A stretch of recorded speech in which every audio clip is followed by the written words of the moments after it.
Humans believe they desire pleasure above all else. But what if this relentless pursuit is precisely what makes life feel empty? Think about it. Have you ever noticed how something that once felt incredibly pleasurable eventually becomes dull? The rush of a high-stakes gamble, the thrill of buying a brand new luxury car, the intoxicating rush of a passionate new relationship. At first, they feel like the pinnacle of happiness. But sooner or later, the excitement fades. Here lies the paradox. The more one chases pleasure, the more elusive it becomes. In philosophy, this is known as hedonism, the belief that pleasure is the highest good in life. At first glance, it seems logical. After all, who wouldn't want a life full of joy and satisfaction? But does this endless pursuit of pleasure actually lead to happiness? Imagine someone who has everything: an abundance of food, extravagant parties, unrestricted physical pleasures, and limitless entertainment. In the beginning, this life seems like a dream. But over time, everything becomes predictable. What was once extraordinary becomes mundane. And suddenly, life feels meaningless. There is nothing left to desire because everything has already been attained. So, here's the real question. If pleasure were enough, why do so many people who have everything still feel empty? When people hear the name Epicurus, they often imagine indulgence, lavish feasts, endless pleasures, a life devoted to excess. But this is one of the greatest misunderstandings in philosophy. Epicurus did not preach reckless hedonism.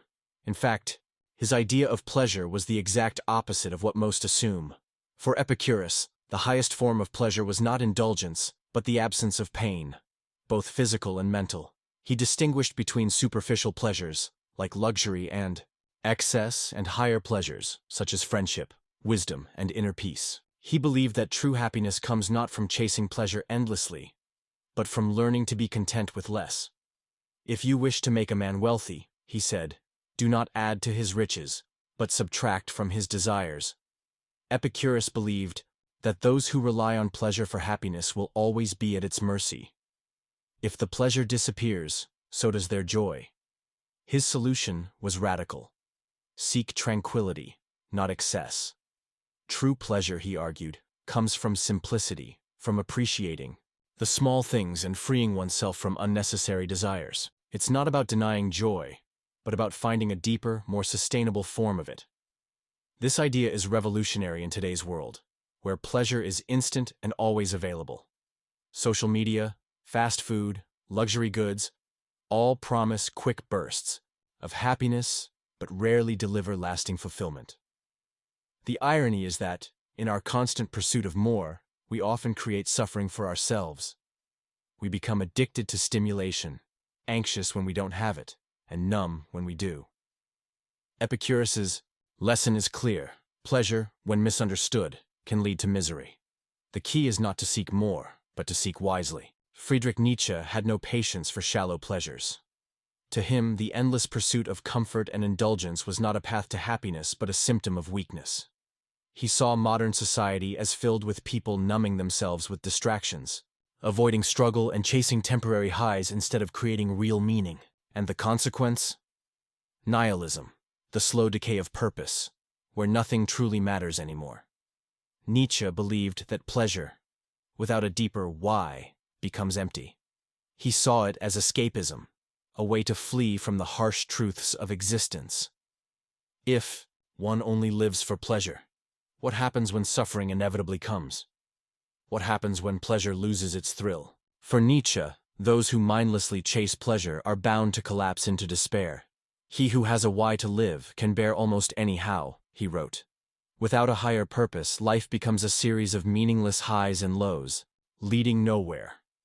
Instead of drowning in pleasure, Nietzsche urged people to embrace struggle, to confront suffering, and to create their own meaning. He admired the Übermensch, the one who rises above comfort and indulgence, who transforms hardship into strength. True fulfillment comes not from avoiding pain but from overcoming it. In the end, Nietzsche's message is unsettling but liberating. Pleasure should never be the goal, only a byproduct of a life with meaning. Aldous Huxley didn't imagine a dystopia built on fear or violence. Instead, he warned of something far more seductive and far more dangerous. In Brave New World, People are not oppressed by force but controlled by pleasure. They live in a world of endless entertainment, meaningless sex, and a drug called soma, which erases all discomfort. There is no suffering, no struggle, only pleasure on demand. At first glance, this might seem like paradise. No pain, no worries, just constant pleasure. But Huxley saw it as a trap. A society drowning in pleasure loses its ability to question, to think, to resist. When every discomfort is numbed, when every desire is instantly gratified, people no longer strive for anything. They don't challenge authority. They don't seek wisdom. They don't push beyond their limits. Why would they? When everything feels good, what reason is there to change? Look at the modern world. Social media floods the mind with endless distractions. Algorithms feed us exactly what we crave, keeping us addicted but empty. Shopping, pornography, fast food, instant dopamine hits. They are our soma. We are not forced into submission. We willingly surrender to comfort. The danger of a pleasure-driven society is not oppression. It is self-inflicted stagnation. Huxley's warning is clear. A life built only on pleasure is not freedom. It is enslavement, in disguise. Arthur Schopenhauer had a grim view of life. To him, existence was not a pursuit of happiness, but a constant struggle against suffering. And at the heart of this suffering was desire, the endless craving for more, the restless hunger that never fades. He believed that the pursuit of pleasure was not just futile, but a trap, one that keeps us enslaved to our own dissatisfaction. The problem, Schopenhauer argued, is that desire never truly ends. The moment we attain what we want, the thrill fades and a new craving takes its place. This is the hedonic treadmill. No matter how much pleasure we accumulate, we always return to a state of wanting more. And when we fail to get what we desire, we suffer. It is a cycle with no escape.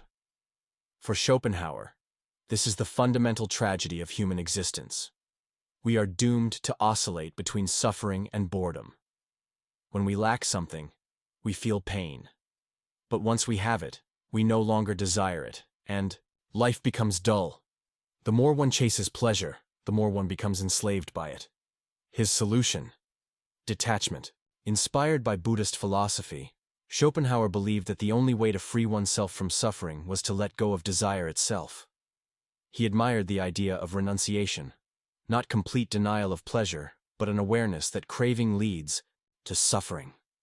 A person who is content with little, who seeks meaning beyond indulgence, is the one who escapes the prison of endless wanting.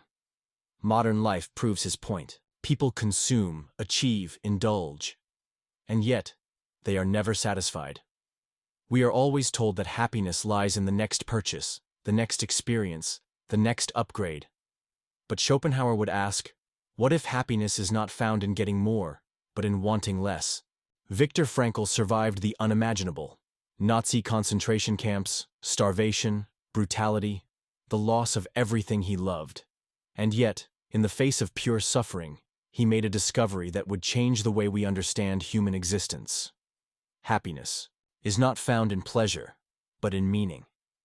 Frankl observed that those who survived the camps were not necessarily the strongest or the healthiest, but those who had a reason to keep going, a purpose greater than themselves.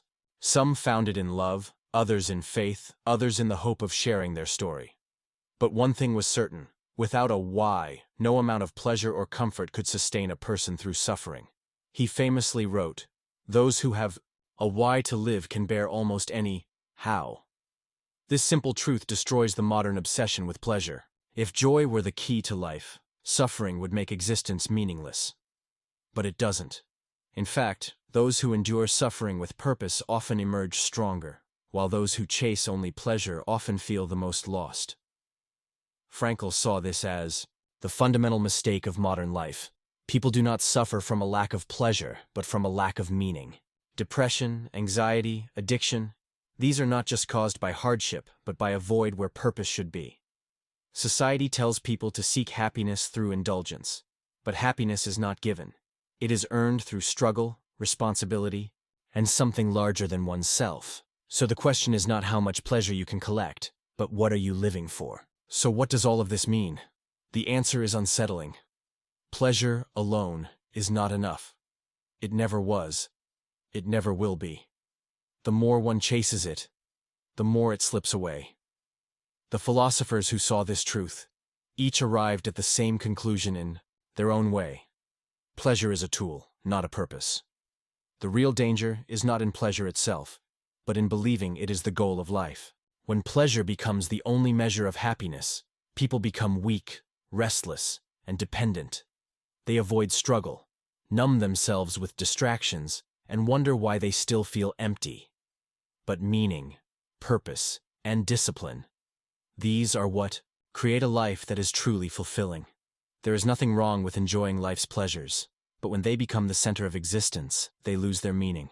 A life driven by nothing but the pursuit of gratification is a life destined to feel hollow. Fulfillment is not about chasing the next high.